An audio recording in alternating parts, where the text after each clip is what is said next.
2 of Bhagavad Gita, Sankhya Yoga, which is also in a way a summary of what Bhagavan is going to then expand into the succeeding chapters. Fairly big chapter, 72 shlokas. We will see what and how we can do it. Arjuna had a Vishada Yoga, a dejection that because it was associated with the Lord turned into a means of emancipation, of liberation. We spoke about so many shuns, illusion, delusion, confusion, dejection, depression. But because of his compassion, it led him to emancipation, liberation. That is the journey of the Gita. That is the journey of everybody. As long as we are able to receive the compassion of the Lord, then everything thereafter becomes a path to emancipate us, even the so-called difficult. But to say to receive His grace, receive His compassion. His compassion is always there, His grace is always there. All that is required is for us to acquire the capacity to receive it. In fact, so how does it happen with Arjuna? Arjuna is driven to such confusion that ultimately he falls at Bhagavan's feet and he says, I do not know what to do. Karpanya dosho apahatasvabhavaha prichami tvam dharma sammudha chetah yashreyasyam nishchitam bruhitan me shishyasteham shadimam tvam prapannam. Hey Krishna, I do not know what to do. Wrong. My mind has been clouded by this confusion that I have never felt before. Now, in this situation, I do not know what to do. Should I fight? Should I not fight? I do not know. Therefore, I surrender to you unreservedly. Shishyaste aham. Shishyaha te aham. I am your disciple. Shadimam tvam prapannam. I am surrendered to you. You protect me. You guide me. Abdina Arjuna falls at Bhagavan's feet symbolically, not literally. Symbolically prapannam. Bhagavan smiles at him. How does Bhagavan start? Now, Bhagavan's teaching is going to be started now. But how does he start? Bhagavan ke ellam smile now. Tamuvacha Hrishikeshaha prahassan iva bharata senayor ubhayor madhye vishidantam idam vachaha. Senayor ubhayor madhye ratam stapayame achyuta. In between the two armies position my chariot, said Arjuna, and then fell into depression and then fell at Bhagavan's feet. Therefore, Bhagavan, what does he do? In between the two armies, once again the word Senayor ubhayor madhye is used here. Senayor ubhayor madhye was the start of the lament. Senayor ubhayor madhye is the start of the Upadesha also. Senayor ubhayor madhye, in between the two opposing armies, Prahas, with a beautiful smile upon his face, Prahasaniva, as though laughing, as though smiling, Bhagavan decided to speak to Arjuna. Why smile? Bhagavan is very happy. Aha. Mission accomplished. What was Bhagavan's mission? To bring Arjuna to this state. The fellow would put his hands around my shoulder. Hey Krishna. Nothing wrong with it. Nothing wrong with it. But how do you teach a fellow like that? How do you teach a fellow who will put his hand across your shoulder and say, hey mate?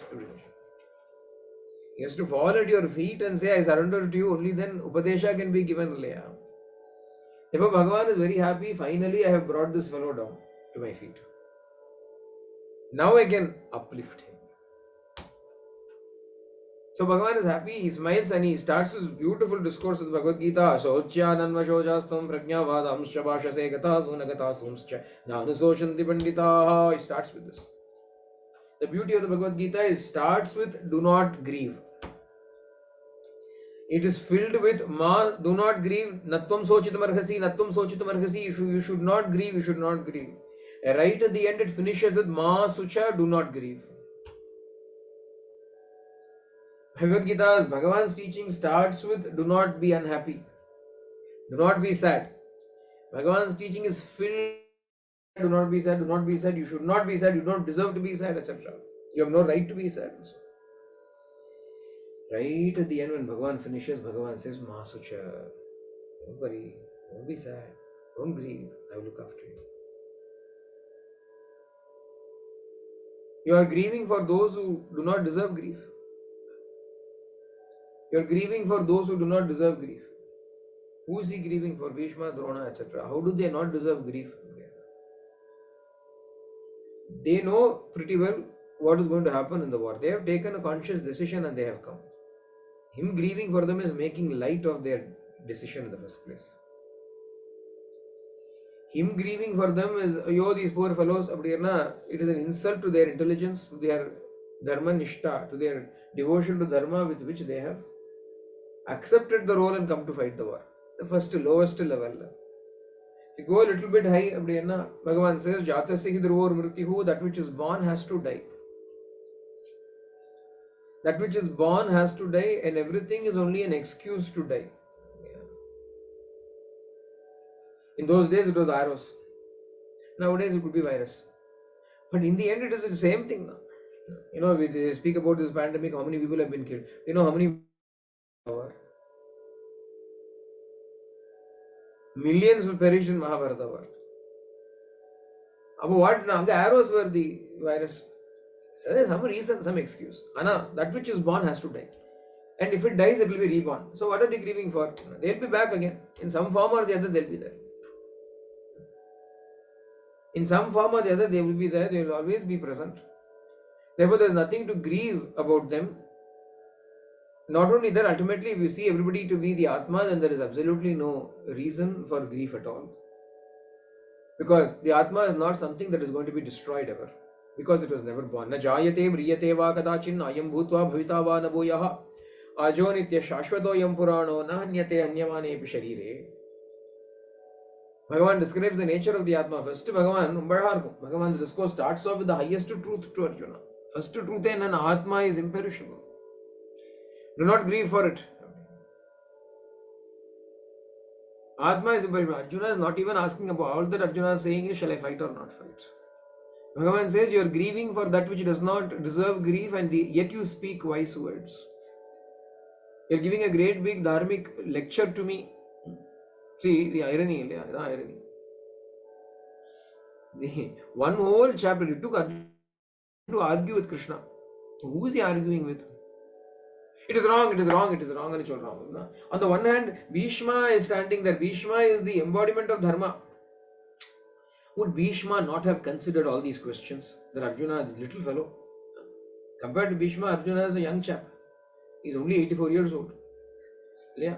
Bhishma is 126 years old. Arjuna is a young fellow, middle-aged fellow, 84 years old fellow, and he is elaborately discussing dharma as though Bhishma would not have considered it. The problem, when we get too caught up in ourselves, we forget who we are and what position we occupy. We think somehow whatever we say is right.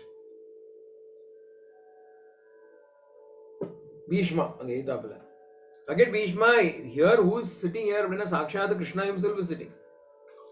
Will Krishna not know dharma? Say, leave all of them. Dharma Raja. His name itself is Dharma Raja, Dharmaputra, etc. is called Yudhishthira. Will he not know dharma?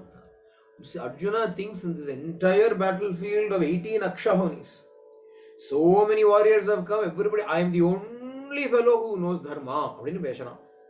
That is how he is speaking. What can you call him but an idiot?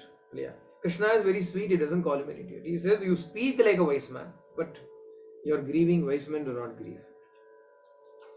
You speak like a wise man, but you are behaving like otherwise. You are speaking wise, but you are behaving otherwise. This is the fallacy of ego.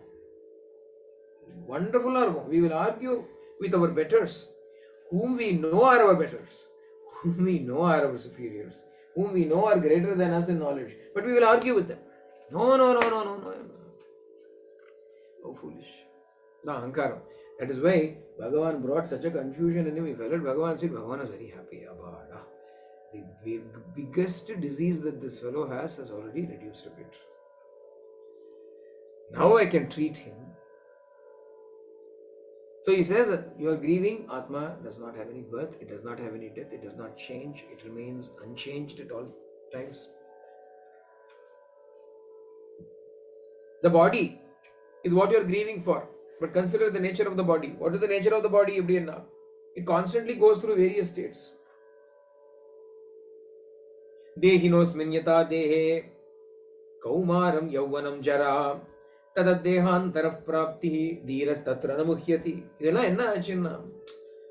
Nowadays especially, we're forgetting these old philosophies. That is why people are afraid of death.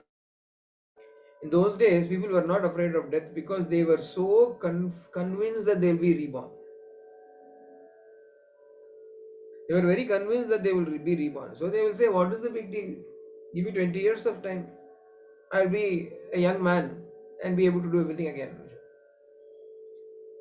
We don't talk about it nowadays. So everybody is scared of death. Oh, death. And you'll come back again. What is the big deal?